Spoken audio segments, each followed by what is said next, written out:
Hello, Congressional District 6.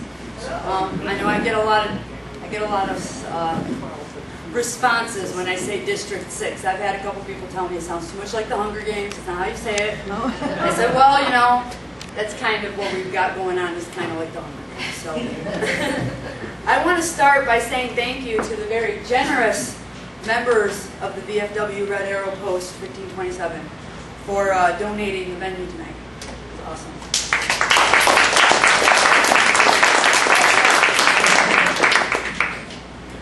I'm Kimberly with Southwest Michigan for Bernie 2016. Charles and I would really like to thank you guys all for coming tonight to participate in this unique experience. So welcome to our first campaign meeting for the next President of the United States, Bernie Sanders. Yeah. So, without a doubt, we are excited. We're excited for a president who will not cower to the whims of the billionaires.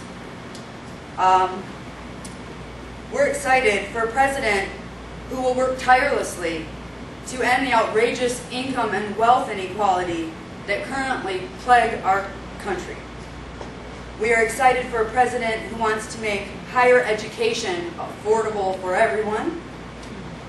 We are excited for a president who fights for equality and fairness in the workplace.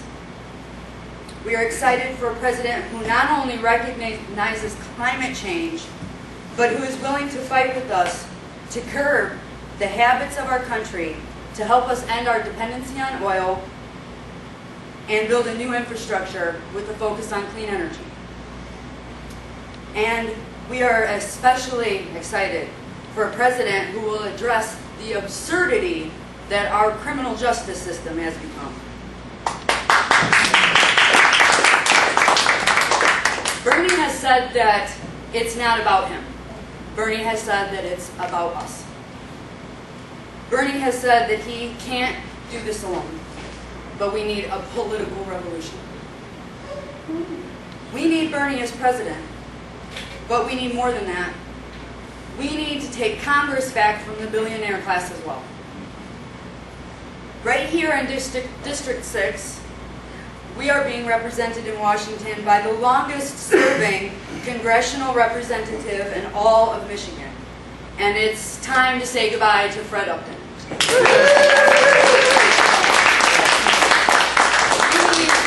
We need to rid our district of Upton and seek representation that will promote progressive goals for us in Washington.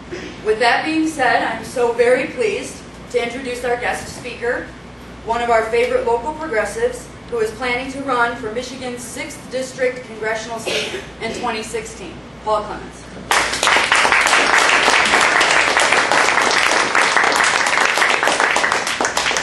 Thanks very much, Kimberly. I ran Paul Clements. I'm a professor of political, if I can sit on this thing, will it work? It falls down, well, I'll be in trouble. I'm a professor of political science at Western, but I teach national economic development strategies. My wife is a librarian, and my daughter just arrived from Philadelphia. We have two daughters. They both went to Kalamazoo Public Schools, Kalamazoo Central, and then Anna went on to University of Michigan. Then she got a master's degree in international human rights law. Wow. So I thought that was pretty cool.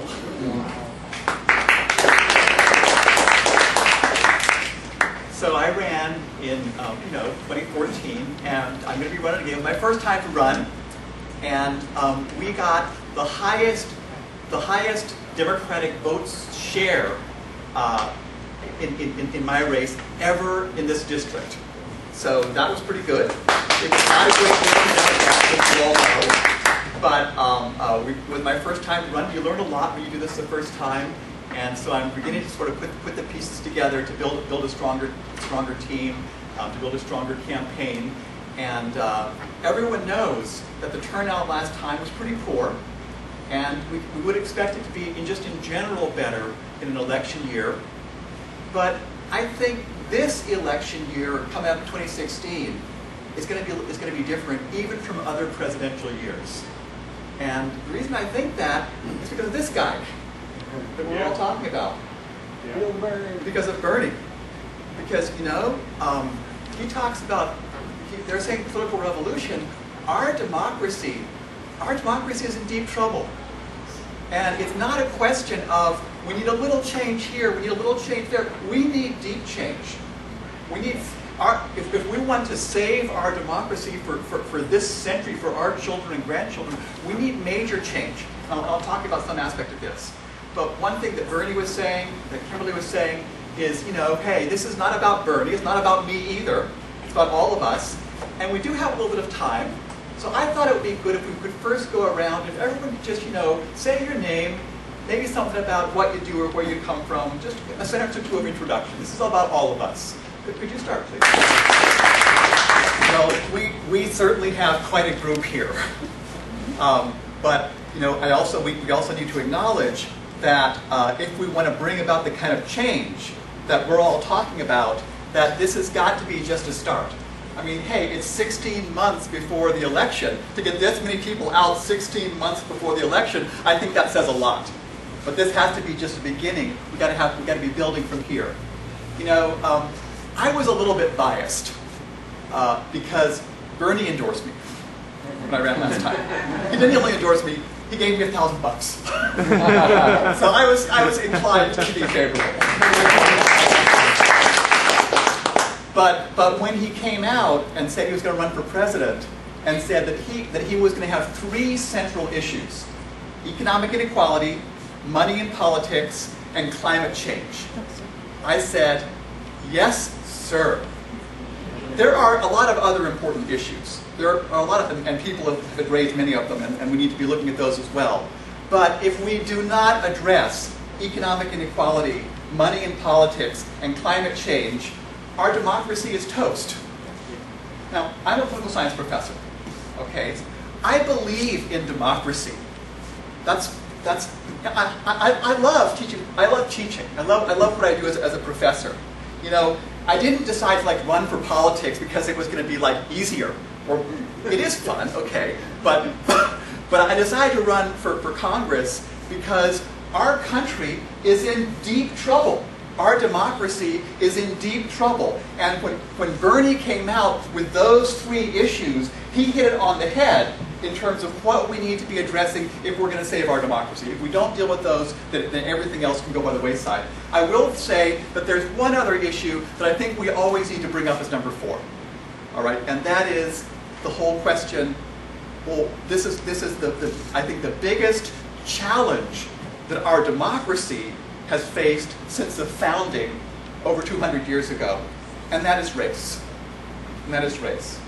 And that intersects with our so-called criminal justice system, which is not justice at all. It's not rehabilitation at all. And certainly what we've seen recently in Ferguson, in Charleston, in so many other places is an indication that this is still very much a central issue. That when we think about democracy, democracy isn't just about, oh, I can go and vote. Democracy is about government of and by and for the people. All right, that's what we need. There are no throwaway people in a democracy. And if we have kids in Kalamazoo County, here in Kalamazoo, who cannot take advantage of the Kalamazoo Promise because they can't graduate from high school, that's not democracy. You know, I think that if we have people who still do not have access to health care, that's not democracy. If we have kids who are going to school hungry, that's not democracy. So if we want to, well, I think we need to step back and look at a little bit of history here. You know, he says economic inequality is his first issue, and that's critical. You know, for about 30 years after World War II, we had very good economic growth, and wages and incomes rose along with productivity. Productivity was rising and wages were rising. For the last 30 years, productivity has continued to rise, but wages have been flat. The median income has been flat. People are working longer hours for less. And between 1999 And 2012, the median income went down from $56,000 to $51,000. Now, if productivity is rising and incomes are going down, what's happening with all the money? It's going to that 1%. All right? So that's, and if that continues, and then we also have, then we get to the question of money in politics. All right? And for one thing, money in politics is part of the reason that we have this economic inequality. It's the reason we went from a shared growth model to a growth model for the top, and everyone else could just, pretty much just work. All right. But the issue of money in politics is also why, if this economic inequality, I think we already have oligarchy. We have oligarchy today. Yeah. All right, that's already with us. But if we don't address it now, then our democracy is toast. And so this begins to get to why it is that we've got to build a movement.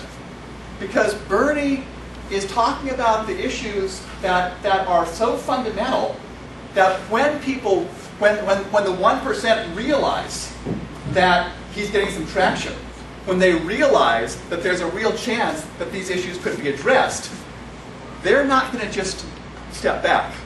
All right? Look at the issue of money in politics. In the last 30 years, we've seen a tidal wave of money in politics. I'm running for Congress. We've seen congressional spending go up 5 times. We've seen other forms of spending, so-called independent expenditures, go up much more than that. There's a recent study out from Princeton that finds that business elites, economic elites, have substantial impact on government policy. But the average citizen and interest groups that represent average citizens, as far as the study can find, it has no observable independent influence. That if the business wants it, it moves forward. If the average citizens want it, it doesn't move forward. They say that our democracy is no longer working for the majority. It's working for that 1%. Well, if you have a system where all the economic gains are going to the people at the very top, and the people at the very top are making the policy, that's not democracy. That's not democracy. Corporate government. It's corporate government. And this has been gradually building over the last 35 years, and now we've got somebody who's running for president who's talking about it. So if we don't take this opportunity between now and November of next year, well, I think we can kiss our democracy goodbye. It just so happens that the significance of democracy in the United States is particularly great right now, because it just so happens that the fate of the planet, the fate of life on the planet, depends on, I will say, what happens in this country with regard to climate change. Now, the worst effects of climate change are a long way away. But in terms of the energy infrastructure, within a couple of years, there will be enough energy infrastructure in place around the world to take our planet past the 2 degrees Celsius of warming that scientists say is going to be catastrophic if it goes past that. So after that, if we want to stop it at 2 degrees, we've got to take operating infrastructure offline, which is kind of harder to do. All right? And I think the Pope has some helpful things to say about this. Because it's not just climate change. It's our respect for nature. It's our respect for the environment. We have an economic system that focuses the immense power of corporations on short-term profits while they mine natural environmental resources. And so we see the degradation of our waters, our air, our forests, our oceans. We see declining water tables. If we don't begin to take natural resources of the environment, climate change, fracking is serious. I'm going to say just what the science tells us is that climate change can create an environment that is so different from the entire conditions of human evolution within this century that we could be we don't know if humanity can make it in those circumstances. We're certainly talking about millions of deaths around the world. You know, the World Bank says that if we got around 3 or 4 degrees centigrade warmer, which we could well, we're on the track to do that within this century. There are many governments around the world that won't be able to make it. We'll see governments falling. We'll see economic and political chaos. Now, this is kind of interesting because we see the issue here where a lot of the different things come together with money and politics. We see oil barons like the Koch brothers spending, to protect their profits, spending millions of dollars to muddy the waters of debate, to introduce doubt and lies and falsehood, buying off politicians. We see our own Congressman Upton becoming a born-again climate science denier. Yeah. Okay. Right. Absolutely. This is the utter hypocrisy. He understands the dangers pretty well.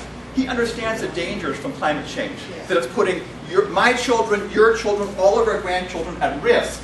But just for power, just to get that chairmanship of Energy and Commerce Committee, he said, oh no, I'm not really, the climate always changed. It was cold last winter.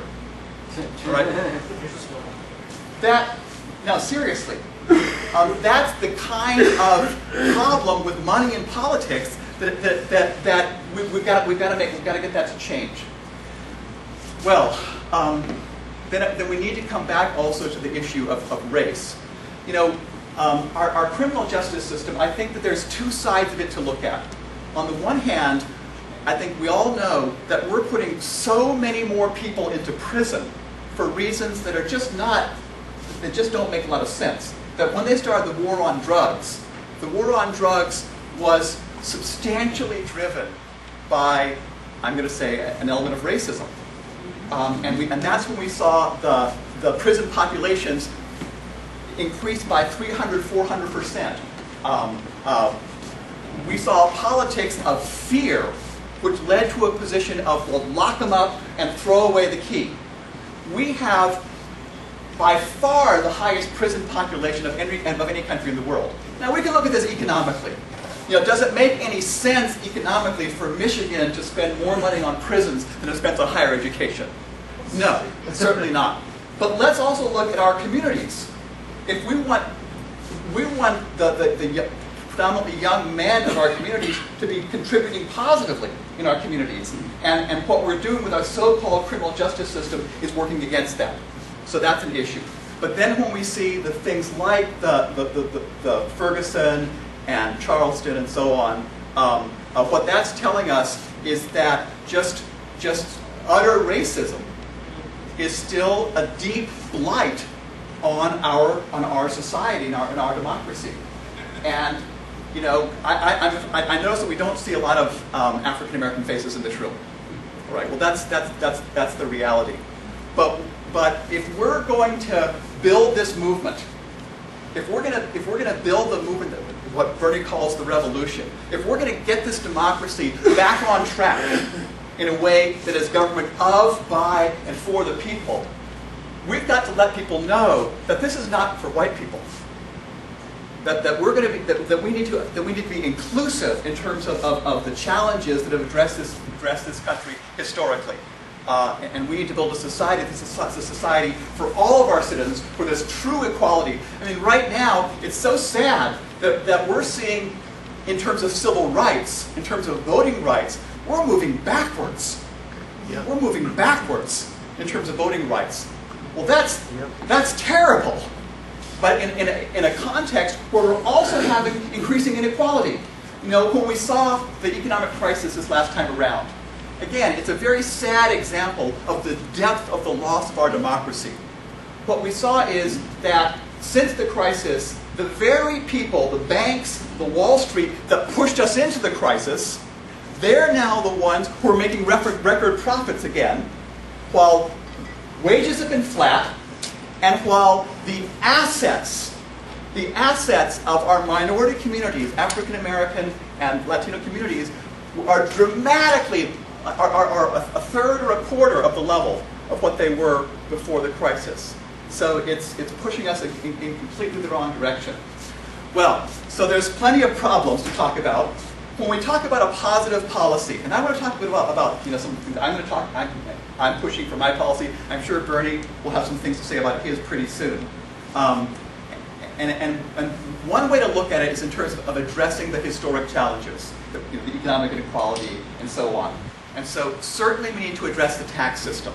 Certainly we need to stop giving corporations benefits for moving overseas. We need to stop giving them subsidies for producing oil. I think we need a substantial estate tax. We can find a way to save small businesses and keep family farms together and still have a significant estate tax. When we talk about, but we shouldn't just be thinking about solving the problems. We should also be looking at what do we need to build a strong, inclusive economy for the 21st century? What do we need to have a thriving democracy and thriving economy for the future? And one piece that's very clear about that is we need dramatic improvements in education. Not just a little bit here or a little bit there. We need to make it a national priority to have a seismic leap, a dramatic focus on education. Everything, and we're talking about making college affordable. That's just very, very basic. But we also, one of the most fundamental things we could do is give every child access to good quality preschool. And the research shows that would have an incredible difference. We need to have make our K through 12 have significant improvements through things like smaller class sizes, through things like additional resources for disadvantaged communities, through more vocational education. Okay, yes, we need to make it so that everyone can go through college and not have debt. That's a very, very basic thing. We also need more retraining for jobs. All these things. Okay, then infrastructure. Again, it's, you know, if our government were supporting the economic elite, you would think the economic elite would want to have infrastructure because it helps them. It's going to help economic growth. Our government is so focused on just getting rid of taxes that they can't even make the investments that are going to help business make more profit, much less be good for the rest of us. Yeah. They can't even fix the roads and build the kind of public transportation and the kind of communications, electrical infrastructure that we need for the future. This is another basic. Well, and then we need to come back to the issue of climate change and the environment. Because if we don't deal with this one, then everything else goes by the wayside. And here the most sensible thing is a carbon tax. And I think that's something But we need to recognize that it's not just our economy, that economies around the world are going to need to be and will be moving towards low carbon energy. And that's going to be a major manufacturing opportunity. We want to keep Michigan as a strong manufacturing state. We want to be building industry in this country.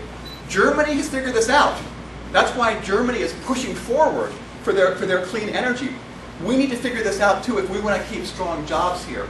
And so we need to make Michigan the center of the clean energy manufacturing for the future. Well, it's going to take a lot. It's going to take, you know, a political movement here.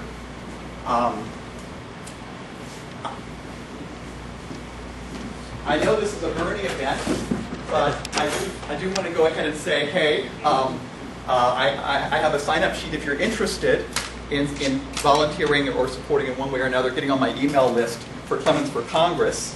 Some of you are already on it, I know, but if you want to be added, please. This is for you. For me. For office. For Clements, I'm running for. Yeah. You got here after I said this, yeah. but. Yeah. Yeah. Okay. I wonder what that is. Sure. Yeah. Nothing gets to. Because you get his email. I did it anyway. Sure. I did stuff from all of them. Bernie has articulated a vision about the deep structural change that our democracy needs, that our economy needs. This is what my campaign is all about as well. I'm not endorsing any candidate because I don't feel that I can do that. I think that any Democrat who's going to be nominated is going to be better than all the Republicans. So I'm not endorsing any candidate, but I think that Bernie is pushing us, setting a direction that is the direction we need to save our democracy and to build the economy of the future. Thank you very much.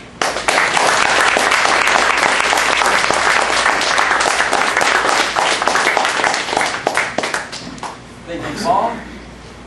I just wanted to make a couple of short announcements before we take a short break, and then Bernie will be coming on. The first thing is I wanted to mention on August 8th, there's going to be a movement called an event called Chalk the Block. You don't have to be anywhere. All you have to be is in your own hometown, and we're going to be writing Bernie Sanders' name on the sidewalk or anywhere where everybody around the country will be able to see it. And then after that, there will be a Labor Day event running from 8 to noon all around the country. We're still working on setting them up. So look forward to that. And there's a clipboard with for signing in around here somewhere. If you have not signed it yet, please go ahead and sign it. And more importantly, I'm looking for team leaders in various areas. So if anybody here is interested in becoming a team leader, please come and see me afterwards. And with that, go ahead and take a few minutes, and I'll be setting up Bernie.